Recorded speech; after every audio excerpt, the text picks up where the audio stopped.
ये देखिए ये टॉपिक है, आज हम रीड करेंगे। सॉरी मुझे देर हो गई क्योंकि टॉपिक ढूंढने में लग गया था।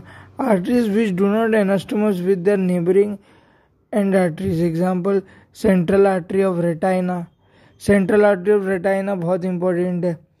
और फिर उसके बाद internal ear of the best. Examples of absolute end arteries. Central branches of cerebral arteries. ये देखिए सेंट्रल ब्रांचेस का डायग्राम भी है, ये आपको दिख रहा होगा इसलिए मैं बता रहा हूँ। Central branches of cerebral artery है। मेसेंट्रिक आर्टरीज है are anastomosis. Mesenteric artery abdomen में होती है, एंट्री में। Arteries of spleen, kidney, lungs. Spleen, kidney, lungs. Spleen जो है वो लार्जेस्ट लिम्फ नोड है। स्प्लीन पर्पल कलर का है और स्प्लीन की ये लंग्स और मेटाफेसिस तो है और spleen function end arteries, coronary arteries, these are end arteries. Their anastomosis cannot meet demand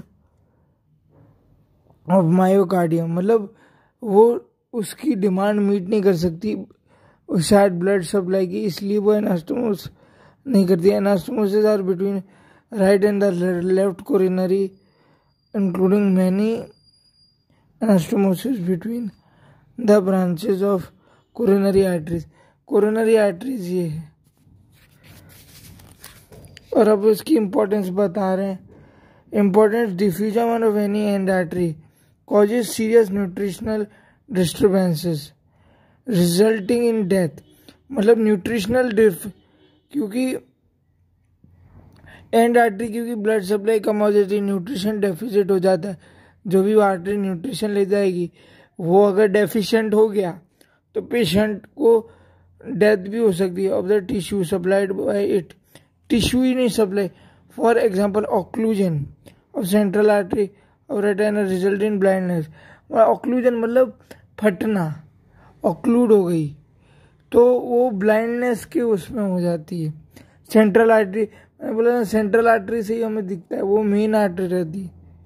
और रेटाइना की डैमेज हो गया, सेंट्रल आर्टरी ऑक्लूड हो गई तो वो ब्लाइंड हो जाता है पेशेंट, क्योंकि सेंट्रल आर्टरी मेन दिखने के पर्पज से मेन वही आर्टरी ब्लड सप्लाई।